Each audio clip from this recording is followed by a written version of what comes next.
بسم اللہ الرحمن الرحیم نحمدہ ونصلی علی رسولہ الکریم اما بعد اللہم صلی علی محمد النبی الامی وعلی آلہ وسلم تسلیما۔ احباب گرامی، ہمارا یہ میراث کا آج چوتھا سبق ہے اور چوتھے سبق میں آج ہم موانع ارث پڑھیں گے۔ دیکھیں، کبھی ایسا ہوتا ہے کہ وارث سبب وراثت کے پائے جانے کے باوجود اپنی ذات میں کسی وصف کے پائے جانے کی وجہ سے وراثت سے محروم ہو جاتا ہے۔ ان اوصاف کو موانع ارث کہتے ہیں۔ موانع ارث کل 4 ہیں۔ نمبر 1، غلامی، خواہ کسی طرح کی ہو، مکاتب ہو، مدبر ہو، ام ولد ہو یا معتق الباز ہو، میں سے کوئی کسی کو وراثت نہیں ملے گی۔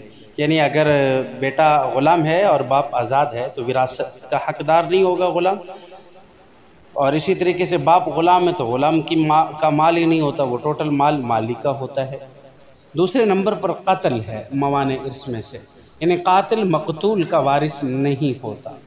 پھر قتل کی 5 قسمیں بیان کی گئی ہیں: قتل عامد، قتل شبہ عامد، قتل خطا، قتل شبہ خطا اور قتل بالسبب۔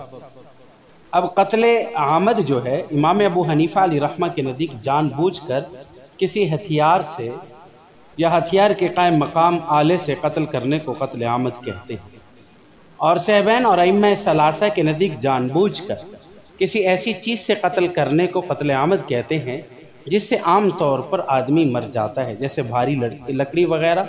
تو اس قسم میں گناہ کے ساتھ وہ قصاص بھی اس پر واجب ہوگا اور قاتل وراثت سے بھی محروم ہوگا۔ یہ قتل عامد کا حکم ہے۔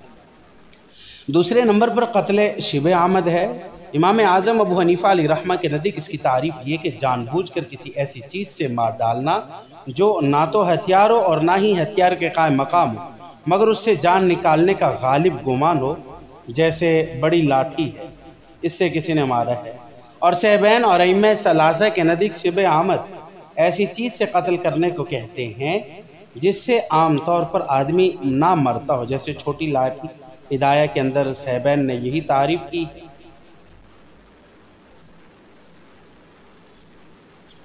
اور اس کے ساتھ یہ قتل عامد تھا، اور دوسرے نمبر پر قتل شبہ عامد۔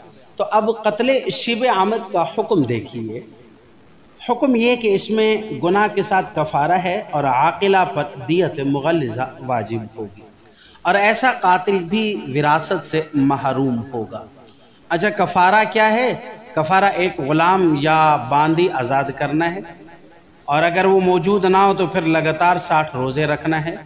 اور دیت فرمائے کہ دیت مغلظہ میں 4 طرح کے 100 اونٹ اور دیت مخففہ میں 5 طرح کے 100 اونٹ واجب ہوتے ہیں، جن کی تفصیل آپ کتب فقہ کے اندر، ہدایہ کے اندر اور باقی کتابوں کے اندر آپ پڑھیں گے یا پہلے پڑھ چکے ہوں گے۔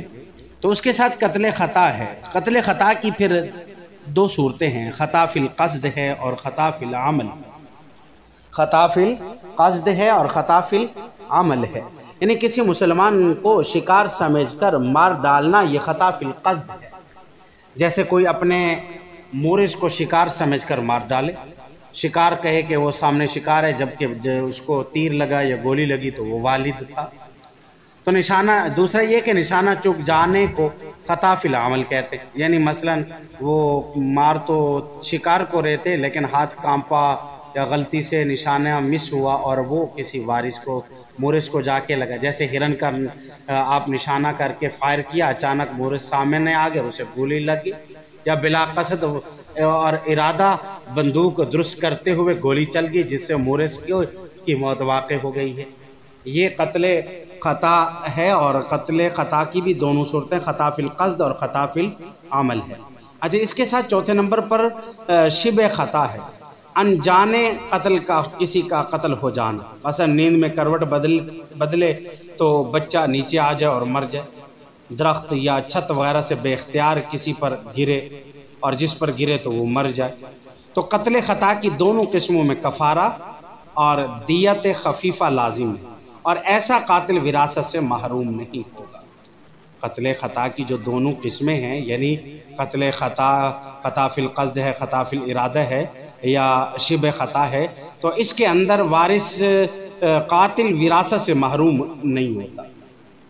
پانچویں قسم جو ہے وہ قتل بالسبب ہے، یعنی قتل کا سبب اختیار کرنا۔ مثلا کسی نے غیر کی زمین میں کنواں کھودا، اتفاق سے کنواں کھودنے والے کا رشتہ دار اس میں گر گیا، مورث یعنی والد گر گیا، بھائی اس میں گر گیا، یا غیر کی مملوکہ زمین میں پتھر رکھ دیا، یا اتفاق سے پتھر لگنے سے رشتہ دار کا انتقال ہو گیا اور اس سے جا ٹکرایا اور اس سے وہ جاں بحق ہو گیا، تو اس قتل میں صرف قاتل عاقلہ پر دیت واجب ہو، قاتل کے عاقلہ پر دیت، نہ تو کفارہ ہوگا اور نہ ہی قاتل میراث سے محروم ہوگا۔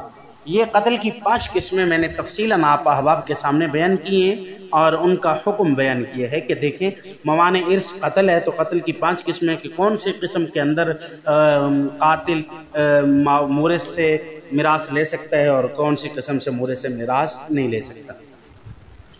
تیسری قسم اختلاف دین ہے، یعنی مسلمان غیر مسلم کا اور غیر مسلم مسلمان کا وارث نہیں ہو سکتا۔ باپ کافر ہے تو کافر جو ہے وہ اپنے مسلمان بیٹے کا وارث نہیں ہوگا، مسلمان بیٹا کافر باپ کا وارث نہیں ہوگا۔ یہاں ایک اہم مسئلہ بھی سمجھیے، دیکھیں آج کل ہمارے اس معاشرے میں اہل تشیع رہتے ہیں، روافظ رہتے ہیں، اور اکثر روافظ وہ روافظ ہیں کہ جو دائرہ اسلام سے خارج ہیں، تو اس لیے اگر ایسا رافضی کا انتقال ہو جاتا ہے، شیعہ کا انتقال ہو جاتا ہے اور باپ بیٹا جو ہے وہ مسلمان ہے تو اب وہ بیٹا اس باپ کا میراث کا مالک نہیں ہوگا، وارث نہیں بنے گا۔ اور اسی طریقے سے اگر بیٹا شیعہ ہے اور باپ مسلمان ہے تو بیٹا باپ کا وارث نہیں ہوگا، باقی 3 بیٹے مسلمان ہیں تو مسلمان باپ کے وہ مسلمان بیٹے ہی وارث بنیں گے۔ یہ جو شیعہ ہے کیونکہ یہ غیر مسلم ہے تو اور اختلاف دین پایا گیا، اختلاف دین کی وجہ سے یہ وارث نہیں ہوگا۔ چوتھے نمبر پر اختلاف ملک ہے، 2 ملکوں کے رہنے والے کافروں کو ایک دوسرے کی میراث نہیں ملتی۔ دیکھیں مسلمان چاہے جہاں بھی ہو ان کو اپنے رشتہ دار کی میراث ملے گی، مسلمان جہاں بھی ہوں، یہاں رہتے ہوں، اگلے ملک رہتے ہوں، بیٹا کینیڈا رہتا ہے، UK رہتا ہے، سعودیہ رہتا ہے، باپ کا انتقال ہو گیا تو اس کو جائیداد میں حصہ ملے گا۔ لیکن اختلاف ملک جو ہے، اختلاف دار جسے کہتے ہیں، یہ کافر کے اندر ذکر کیا گیا اور بعض فقہاء نے مسلمانوں کے حق میں بھی اس کی بعض صورتیں بیان کی ہیں، لیکن فی زماننا یہی صورت ہے کہ اس صورت میں اس کو میراث سے حق ملے گا، خواہ وہ جس ملک میں بھی کام کے لیے گیا ہوا ہو یا پرسنل وہاں شفٹ ہو گیا ہو، دونوں صورتوں میں اس کو میراث سے حصہ ملے گا۔ آج ہم نے یہ موانع ارث بیان کیے ہیں، اللہ رب العزت ہمیں سمجھنے کی توفیق عطا فرمائے۔ وآخر دعوانا الحمد للہ رب العالمین۔